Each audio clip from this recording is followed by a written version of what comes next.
კიდევ საინტერესო სიტყვები, მე მათთვის კითხავ, ანუ მათთვის გევედრები. ანუ მე მესმის, რომ ძე ეუბნება მამას, ჩემთვის და ჩვენთვის, რომ მამას ეუბნება, რომ მე მათთვის გევედრები. არათუ სოფლისათვის. რა უცნაური სიტყვებია, ხო?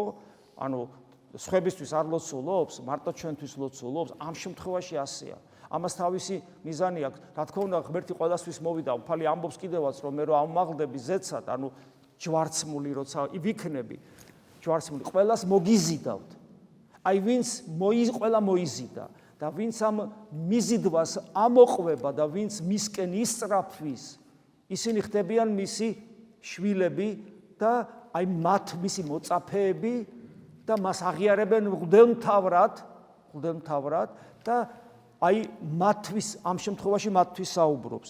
მე მათთვის კითხავ არათუ სოფლისათვის, არამედ მათთვის, რომელიც მომცენ მე და რამე თუ ისინი შენი არიან. შენი, რომელიც მე მომეცი და საიდან გამოჩნდა რომ მე მომეცი, აი როცა მოვიზიდნენ ჩემსკენ ჯვარცმულმა ღმერთმა, ისინი წამომყვნენ. მათ დამინახეს მე მიუხედავად იმისა, რომ ჯვარცმული ვარ, დამინახეს რომ მე ღმერთი ვარ და არა მარტო დამინახეს, არამედ მიერთგულეს და მიერთგულეს როგორ ჩემი ნება გამოიკვლიეს და ჩემი ნების მიხედვით, რომელიც იგივე შენი ნებაა, აი ამ ნებისმიერ, ანუ საღვთო ნებით დაიწყეს ცხოვრება.